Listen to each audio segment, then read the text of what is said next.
The Douglas Coleman Show is made possible with support from Seth David Radwell, a recent guest on the program and author of American Schism, How the Two Enlightenments Hold the Secret to Healing Our Nation, released this past July.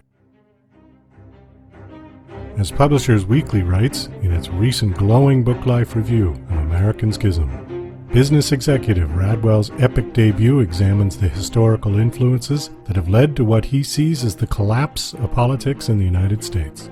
Seth Radwell makes the case that the current chasm between the American right and left can be traced back to the 18th century's Age of Enlightenment and the basic tenets of liberty, equality, and reason.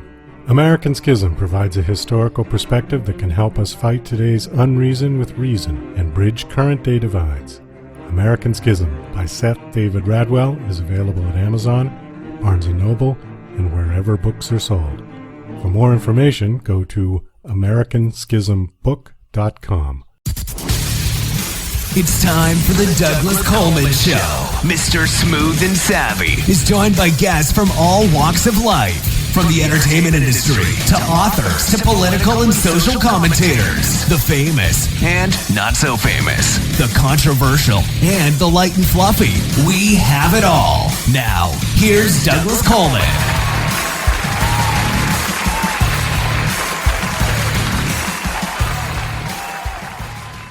Okay, please welcome once again to the Douglas Coleman Show, Stuart Epps. Hi, Stuart. Nice to see you. Hey, hi there, Douglas. Nice to talk to you again. It's been a while.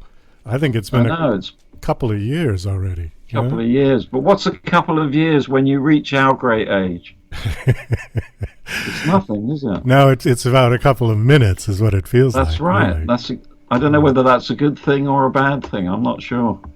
I think time should slow down as you get older, not speed up. You know? Definitely. It doesn't work because then, pretty soon you're going to be dead, right? Yeah. Just like that. I don't think we've spoken. Actually, you know what? It's probably been closer to 3 years because the last time we spoke, nobody had heard of COVID. And now we've gone through all of that madness. So how have you been faring with that? Work-wise, actually, it seems it always goes a little bit quiet, obviously, at Christmas time and New Year. But when actually COVID started, if anything, I was working even more because a lot of the artists that I work with are doing music in their spare time, some of them, and so they had more spare time. Unfortunately, they had more spare time but less money. So that's maybe it cancelled itself out. I'm not sure, but no, I mean plenty of work really through the COVID experience, and compared to some of the other terrible tragedies that have happened to people and their businesses, I've been very lucky, really. I would say. How is the UK now? Are you guys getting out of this thing, the restrictive lockdowns, and Yeah, there's definitely less restrictions. This new strain. This new strain of the virus is much more virulent than the last, so that it's like everyone, whereas before you didn't really know anyone else who had caught it, or you didn't know anyone. Now everyone, there's so many people that are catching it. My son's had it, and everyone knows people. It's much more virulent, it's much more easy to catch. The good thing is that it's not as dangerous, so that's I think that's one reason why they're able to make things a little bit less, the lockdown isn't so bad. Well, we haven't got lockdown. So, there's less restrictions, absolutely, in the UK, that's for sure. But I mean, I've been into London today. I live out in the country, so I was in London today, and it's a very, very spooky experience. I really didn't like it at all. Everyone's behind masks, and everyone's avoiding everyone else. London City is deserted because of the lack of tourists, because London really is the place for tourists, and so it's pretty frightening out there. Actually, I was pleased to get home. You said your son got it? My son got it. His wife got it. Wow. I think he's had it twice actually, because he works in a college, and so he mixes with a lot people. Elton John got it at a concert. I mean, if he can catch it, I saw Elton. If he can catch it, I think anyone can. So, but as I say, the thing is that if, the way I was looking at it, it was if it was on the news every time someone caught a cold, every 5 seconds, it's hundreds of thousands. But of course, it's worse than a cold. But actually, this new strain is not deadly. I'm not even sure if there's been any or very few deaths. So it's a lot different to whatever it was nearly a year ago or something. Yeah, I lose track of all of these various variants. Actually, you're in Vegas, aren't you? I guess it must have really it must have shaken the the casino industry. It must have been devastating for that. Well, it was for a while. Everything's open now. Yeah, but right. Back 2 years ago, all the casinos shut down, and that's very creepy in Las Vegas because we're used to having them going 24 hours a day. That's it. Yeah. And when they're all shut down and there's no lights, and it is really a ghost town. But things have gotten back to it'll get back to something. But actually, the one thing that seems to have retained is that there's many offices closing down now because people realized and companies realized that they actually didn't need, because that people started working from home, they realized that this was a possibility. Right. So it actually is, maybe that was going to happen eventually anyway, but it's sort of hastened that whole idea that people work from home and because of computers and communications. And so offices are shutting down all over the place to be replaced by, dwellings, houses and flats and stuff. So, the world's sort of changing, or it is here, very quickly, whereas it probably would have taken a lot longer to get there. It's actually, it's changed things considerably just in a year, in a couple of years. I think overall the idea of people working virtual where they can is there's more positives to that than negative. I mean, the positives are obvious. No, you don't have to drive your car, or you don't have to use public transport. The real estate fees for the company owners, they don't have to rent space anymore. The bad side of it, though, could be psychological, and I don't know how that's going to play out. I mean, especially with kids when they had to remote learn from home. That I don't think is a good idea. But well, and we're into music. I mean, we're not talking about it yet, but we're supposed to be into music, and obviously we both love rock music and its history that we've been involved in, and a lot of that was with bands, right? And so bands have suffered tremendously. The bands that did exist have suffered unbelievably, and whereas there weren't that as many as there used to be anyway, now there seems to be hardly any. Well, the bands that relied on live performance for their bread and butter got slaughtered during COVID. And I know, with the show, I interview lots of them. And, some of them went to do live streaming on Facebook, and they would charge people to come and watch that, and that's fine. They did what they had to do. Yeah, that can work. But it's not really the same as a live concert event. It's just never going to replace that. And so, it was kind of going that way anyway, because it seems that youngsters, because they're used to solitary existence, with the computer, with Facebook and all the social stuff, they're not used to interacting as much, anywhere near as much as we were in the 60s and 70s. So they're also not as able to deal with it. And as we know, well, I definitely know, bands are a ridiculously weird dynamic. It's like having a strange family, but this lot they're not even related. So, and I think that youngsters find it very difficult to, relate within a band, because it was a very, it's an argumentative space. You're supposed to, you're almost thrown together, you can't help it. That's what's going to happen. And there's so much choice now for youngsters to be on their own and to make things, and this is a very depressing conversation so far, isn't it? Yeah, we can switch off to something else.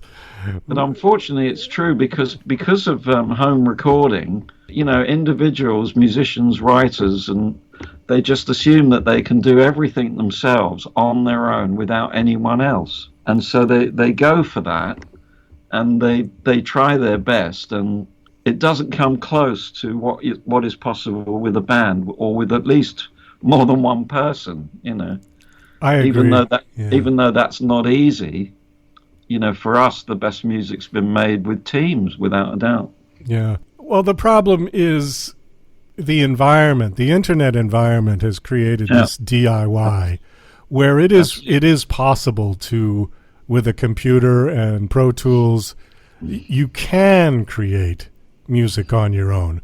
But of course, when you've done it. Yeah, but the problem is you still need that other person. So for me, the other person was you, because I needed that other person to, because I had no idea what I was doing. I could sit at the piano and sing and play and write a song, but to put it all together, no. You know, if I had a band, sure, we could record it live. But, you know. No, I mean, so as an example, a young girl just got in touch with me, which was very nice, through a family member. And even the way she presented herself on an email I wasn't crazy about, because basically she was saying that she does everything. You know, there isn't any part of the music that she can't do, including production, engineering, mixing, everything. And so, you know, so I listened to her track and I thought, well, the first thing I noticed was she was an amazing guitarist.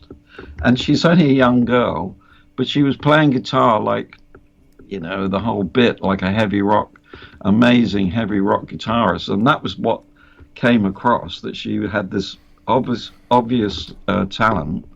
But all the other things that she described, the production wasn't good, the songs weren't great, or the arrangements weren't great. You know, there was all these other areas that could be improved that she's not so good at. And I just kept thinking, this is often the case, that that it's so rare that you come across anyone also in history that was able to do all those things amazingly without the need of anyone else. I can't think of too many people. I mean, McCartney. No, it's a handful, isn't it? Yeah. It's a couple of handfuls. You know, you got even Michael Jackson needed a producer, but Stevie Wonder, I suppose, is the classic. Stevie Wonder, yeah. You know, but there's so few, and that's because it's difficult enough to be amazing at any one thing.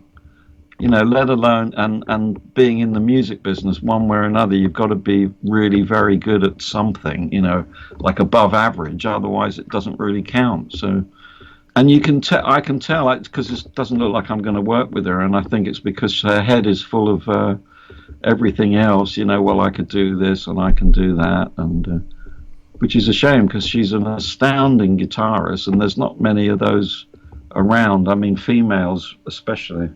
Well, sounds like she needs... How old is she?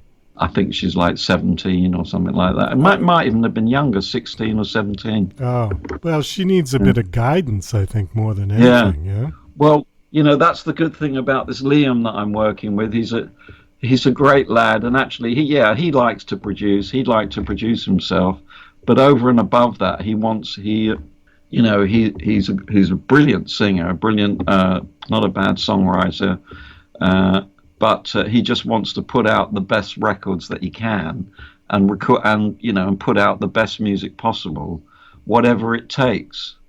And anything that he can't do. That's why they contacted me anyway. His mum got in touch because he wanted the help. He wanted the help, and that's great, and it's going great. And I don't see that can be bettered really, because it's just a great situation. I always say to kids, think of what is the best thing that you do in making music, and just want to be the best at that, and don't worry about all the other things. That find someone else to work with to get those other things sorted. Don't worry about having to do everything.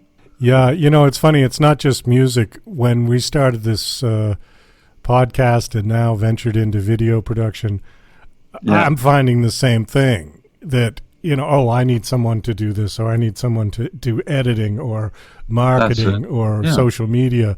And there's just two of us. And even with two of us, we're, multitasking everything. Yeah.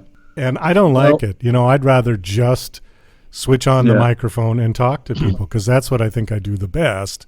That's it. Yeah. And Yeah. Well, I'm the same. yeah. I hate to say it because I'm sure some of your listeners are female, but it seems to be a bit of a female thing, to be honest, more than guys even. I shouldn't say it. I know it's very bad. What, that But they want to do everything? They're the ones that seem to want to do everything themselves. I shouldn't say it, but I think it's true. Well, I found it to be true anyway. You mean in the music industry? Yeah, they've got to be Yeah. the writer, the singer, the guitarist, definitely the producer and the engineer, if there's any way possible. So, they just want to be able to do everything. Well, maybe it's just from the culture that rock and roll musicians has been male-dominated for Exactly. decades exactly and that. decades. It's trying to, Yeah. and I think that goes for guys as well. It's thinking that they have to prove that they can do all those things. It's funny though. It's not really funny, but it's so different to how I started, and even before, the producers and the engineers that I worked for, even those people. So we're talking about really sort of early 60s. All they wanted to do is to do something in the music business. They were just happy to be doing something and to be being in it, let alone doing more than one thing in it. So if it was an engineer, if they wanted to go for an engineer, they'd just be happy with that. And then some of them, was their ambition was to be a producer, so they worked at that. I guess that was me, really. But but they didn't have to be. I mean, from my own experience, I wanted to be a singer in a band. I thought that's how you get the girls, and I thought I could sing okay, and that's all I wanted to do. But having met people that could do it a lot better than me, Elton John in particular, I just thought, I'd rather just work in the business helping other people, as it were. I think, unfortunately for your music career, you had to meet somebody who was one of the best in the industry. Yeah, well, that's... If you had met somebody who maybe was just sort of mediocre, you might have been all right. But if Elton John was the one, yeah. Douglas, had that been the case, I might have done it myself there, and I might have done all right in it. But yeah. I'm happy with the way it turned out. But it was what stopped me, because I was 15. I was very young. I'd been in bands and I'd been recording as well, on little tape recorders. But it was really it was a hobby, although it was a passionate hobby. And I loved to sing in bands, that's for sure. I loved, the whole thing. But it wasn't, look, the thing is that it wasn't the music business. It wasn't a business. And when I started working at Dick James and finding out more about the music business and now starting work, so it was more serious, and then coming across Elton, who was like, it was so far ahead of the songs that I could write or sing. And that was exciting, though. I suppose it's what excites you at that young age. You hear a lot of people who start off. I remember hearing Phil Collins, went to see, as a lot of people did, like the first Beatles films. Right. Help or Hard Day's Night, and they just looked up and they just said, that's what I want to do. Speaking of Beatles films, have you seen Get Back? Yes. Isn't that great? I'm glad to say that I have. I don't think I've seen every part of it. I watched it sort of spooling through, and then I started watching it properly, and it is remarkable. It in some respects, because my friend Clive, who actually we both worked for the Dick James, the Beatles publisher at the same time, and we were both potty on the Beatles, absolutely mad on them, and I think he was thinking that it took some of the mystique away, because actually we'd never seen them in the studio quite like that. We'd just never seen it. No, you were never shown anything like that where they're working stuff out. But in doing that, my thing, the big headline, the big thing I saw was that you realise what a brilliant band they were. Just the four of them. Oh yeah, there was so much there.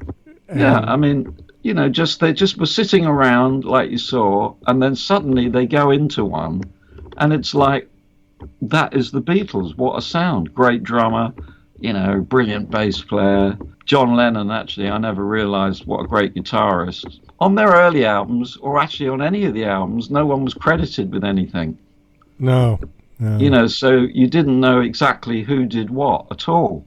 Which in that film, obviously, you suddenly see that Lennon's playing all these riffs, and he's a real great guitarist, no doubt about it.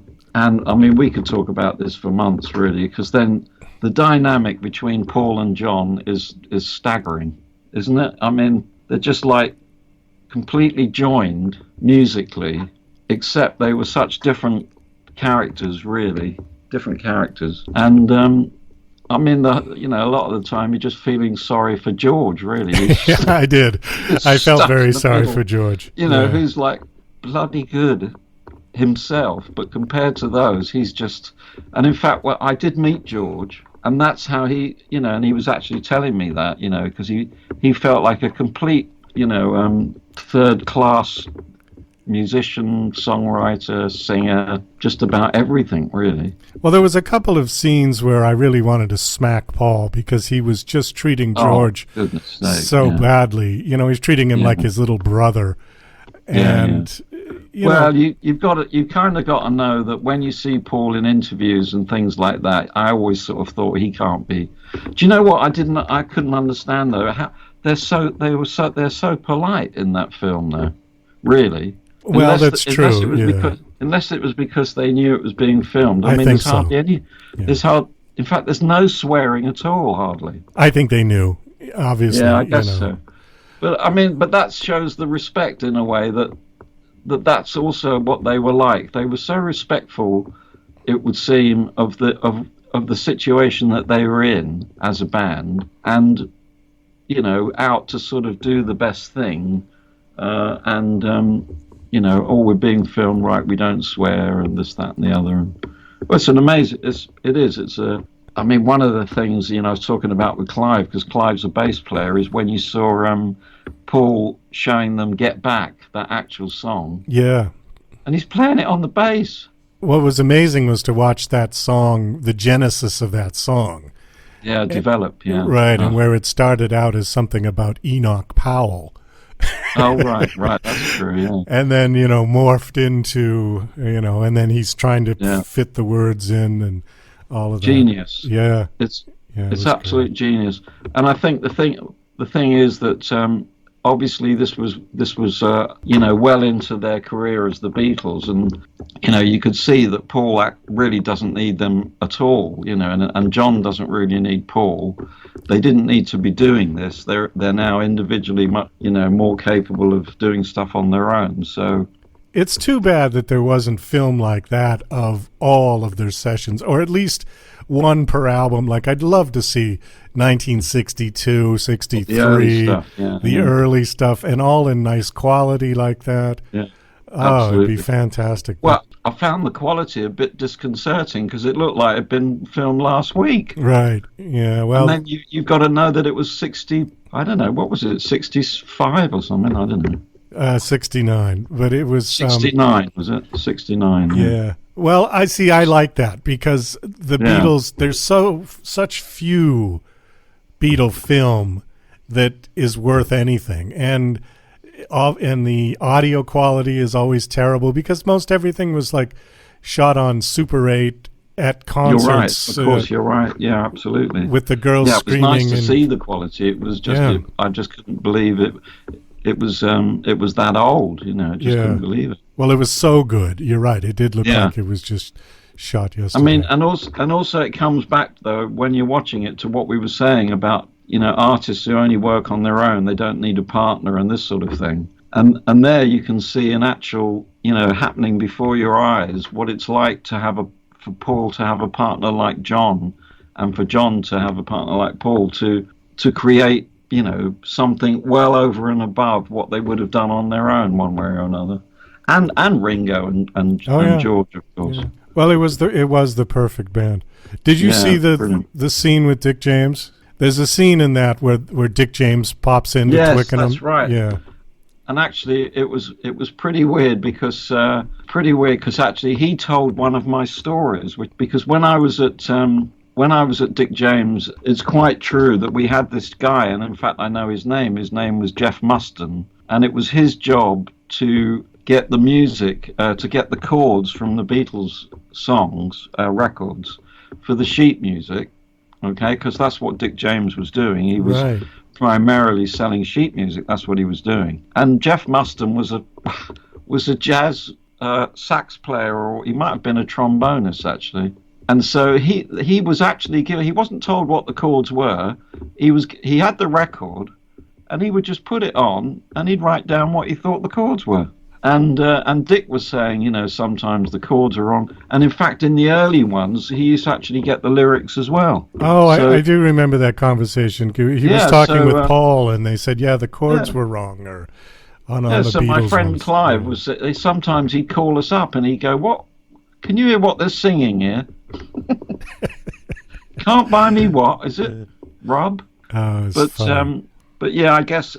Yeah, I mean, Dick James was it was nice to see him because he was a great character, really, and you could see that they weren't exactly getting on very well at that time. John was pretty much ignoring him, and the story is that they just signed what was put in front of them, and then it was told to them as they were going on that he was making all the money, he was the lion's share, and this sort of thing, and so they didn't like that at all. They didn't like big business anyway. They were very down to earth. Let's face it, they were four lads who came from a hard background, and then suddenly presented with this big finance world.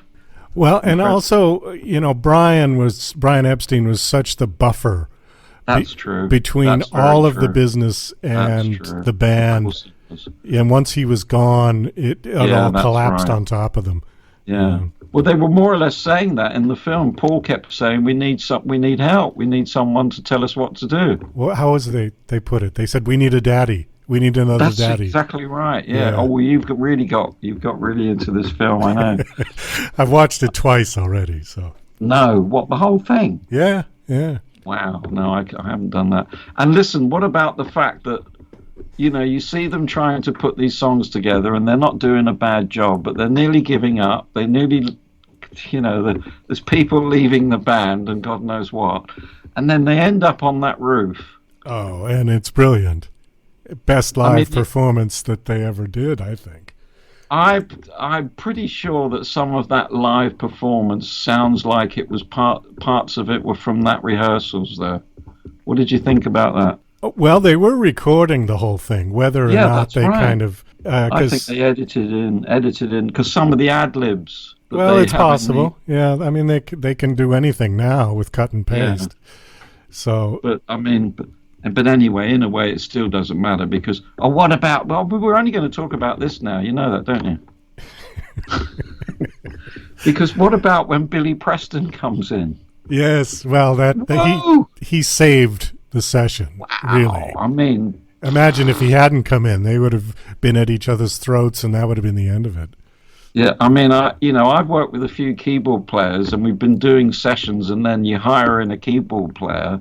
But what happens when that guy comes in is that he just transforms every track into something. He adds like 50%. I mean, it's just amazing, really, absolutely. Oh well, imagine Get Back without the solo. Yeah, that's it. Oh, wow, yeah. It just, yeah. I mean, I get scared because obviously I work with quite a few young people, and at some point I'll say, "Do you like the Beatles?" And the people will go, "Yeah, they're all right." Yeah, they just don't know. And I almost want to just say, "I think you should leave now."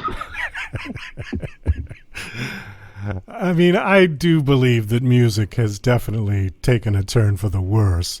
When I listen to the 60s and 70s music of the Beatles and Led Zeppelin and Elton John, I mean, there's just nothing like that now. There are great singers out there, there's great guitar players out there, but there isn't great, I don't know, the whole package. Well, but it comes back to the bands, really. That's the thing, and the dynamic. The dynamics, yeah. The dynamic between those people working together, plus producers, plus engineers, and chucking things around and shouting at each other about it. That's obviously how that music was made, really, and it's difficult to better it, because that's the essence of rock music, really, or pop rock music, is the sort of the almost aggression in it, and the edge that it has. And to get that edge, you have to be almost chucking things at each other when you're playing, in a band. I find it difficult when I'm working on my own, as it is, trying to get an edge into anything like a rock song if you're doing it on your own, because you've really got to. It's really something that is better done when, there's people in the room like the Beatles with the bass drums and a couple of guitars and whatever, Let's talk a little bit about Epps Records, and then we got to kind of wind this down. When did you start this, Epps Records? Well, it was I'm not absolutely can't remember, but it was about May. It could have been 3 years. It might have even been 4 years, but I think it was 3 years that this singer came to me with a song that actually I only really remixed, but I added a few things, and I can't. It is on my website. I can't even remember her name now. Oh, it was called Underwater, I think it was called, or something about water anyway. And I just thought, I really liked it. That's the thing. And if I really like something over and above just working on it, I just thought, well, why don't I release it? So I put that out, and then I forgot about the label for a little bit until coming across this young lad, Liam Price, who came to me via his mum, and he was only 15. Wow. And I was just completely, I was very sort of taken with his voice. Before I knew how old he was, he just got this great, almost Michael Jackson type voice, and I really like his style of phrasing and all the rest of it. And so again, rather than just produce it or do that, I just thought, well, I want to put it out. I want to help promote it. In fact, I'm managing him now, because I've done all these things in the music business. I was Elton's personal manager, Kiki D, and now and again I've sort of, in my early days of touring and promotion, so I know what to do. And I just thought I want to do this over and above just producing. So Epps Records was formed. Well, it was already formed, but I sort of revisited it, and I hired in my own promotion team, and that's what I'm doing at the moment. Although we're waiting for another Liam track to materialize, but there's been a couple of other artists in the meantime I was telling you about, and it's also just there to be able to offer new singers, songwriters, bands an outlet for their music. But I'll only do it, first of all, I'll only really do it if I'm producing it. And I'll only do it if I really get passionate about it and just think, well, I just love this, in the same way as maybe when I first heard Elton or the bands that we were talking about, Zeppelin. If I think there's real sort of, this is something special, then I'll get involved. Well, that's great. That's sort of the old-fashioned way of discovering new talent. That's it. Yeah. Unfortunately, the only thing is that everyone was telling me that you won't sell any records.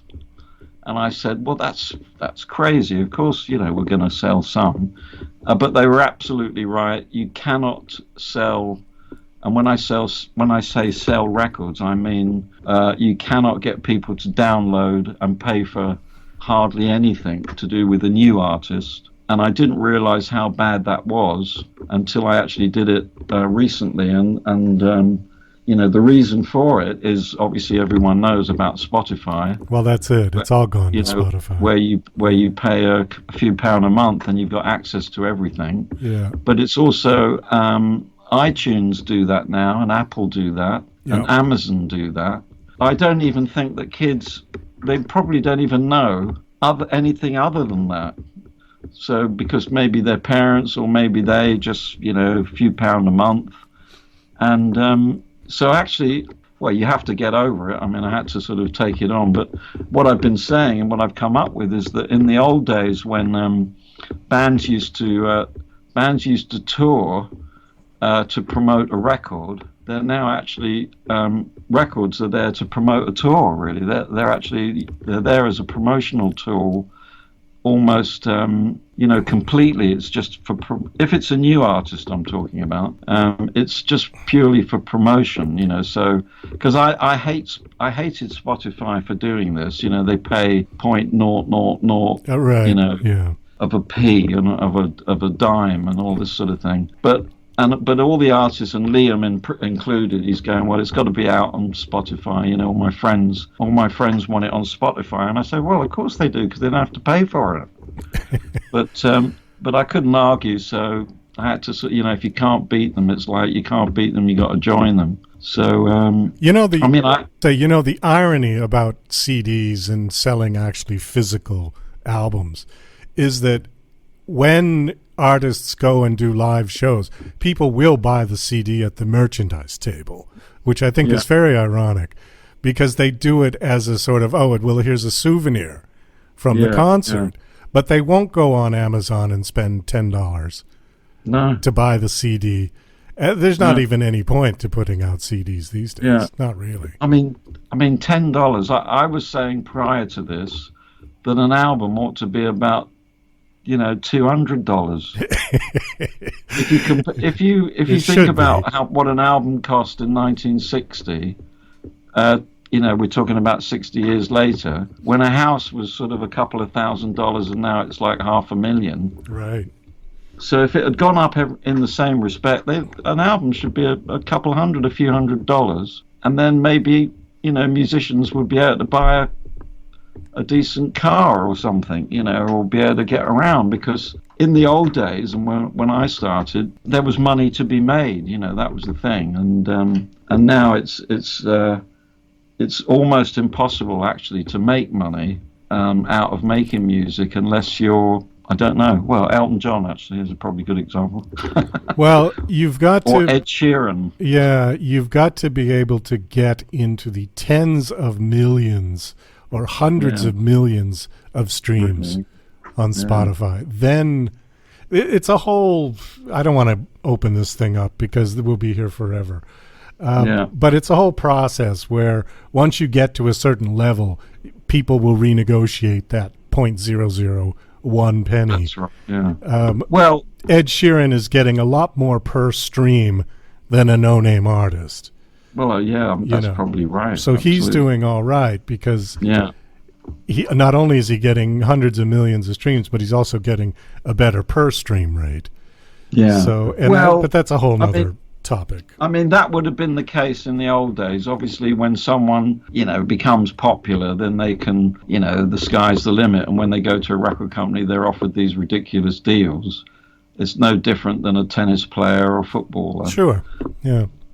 I mean, I suppose the only one way, if we want to be, look at it in a good way, is that for a new artist, the possibilities to promote yourself, even without having a record company, are enormous. They're out there, you see. So if you really are something a bit special, and by some miracle you happen to find me who could make a record with you for very little money or something, then when you go to promote yourself, there's a good chance that you've really got access to all these things for no money at all. I mean, this conversation could be released on iTunes tomorrow, and it's available throughout the world for anyone to hear it and release it. I mean, for anyone to hear it. True. So promotion-wise, well, that's obviously because of the internet and everything else. So if you are something extraordinary, and I guess that Ed Sheeran comes into that category, because one way or another he worked very hard, and then his first records were very, very high standard, brilliant records, and he's a great musician, the same as Adele is a great singer. So I love Adele. So the platform has got enormous. The platform that you can access is much more easy to attain. But definitely making. I mean. We don't want to end the conversation on another depressing note, do we? Well, I think it's the state of affairs in the world right now. But there's a quaint cliche people have said regarding the internet and all of this that we're talking about. which is the playing field has been leveled. Okay. Yes, that's probably right. Actually, what are we talking about here? What is it that you're doing? I mean, you've got a radio station there. Yeah. That 40 years ago, or well, I don't know, 20 years ago, 10 years ago, would be impossible. So the radio situation, which we all love, don't we? Really, that's what we grew up on, was listening to music on the radio, is bigger now probably than it's ever been. And that's a good thing. Obviously, that improves the playing field as well. Well, my point about the playing field being leveled is, on the one hand, the playing field has been leveled, but the playing field has gone from the size of a football pitch to the Gobi Desert. Yeah, that's true. That's right. Absolutely. So it's vast now. Yeah, anybody can play, but good luck getting someone to notice you out there, because you're just a speck of sand, really. It's very difficult. We put 2 singles out with Liam, and we couldn't get close to the BBC radio, even though I had promotion on it. But anyway, it's also not any different than in the old days, that you have to keep plugging away. It's just a different game, but it's the same game, different ball, I suppose. Yeah. Yeah. I mean, if anyone expects to put a record out and become an overnight success, it's never going to happen. And so, in some respect, it hasn't actually changed at all. That the only artists or bands, singers, whatever they are, they're only going to make it if they are extremely talented, extremely passionate, and determined. Almost to the point of lunacy for it to happen. Yeah, I agree. Then there's a slight chance that it might, if they stick at it. But and that was no different in the 60s. You see, that was the case in the 60s, and it's probably the same now. But even with all the technology changing and everything else, one way or another, if you can't sing, you're not going to get anywhere as a singer. And if you can't, if the band's no good, it's not going to get anywhere, and this sort of thing. It's not like you can fake it, really. You can't sustain that. So in some respects, not much has changed, which I'm sort of happy about, because it's incredible, really, that things have changed that little, especially with actual music, because we could talk about that for hours, but there was a time there when it was going to go all electronic and supersonic, and there would be no guitars, no pianos, no drums, anything like that. Well, I think on that note, we got to wrap this up. Unfortunately, yes. We're just running out of time. Well, we will. We can talk forever, Douglas. Which I love, but we do have to make a show. Yeah, we'll do it again. Give out your website real quick, please. My website is www.stuartepps.co.uk.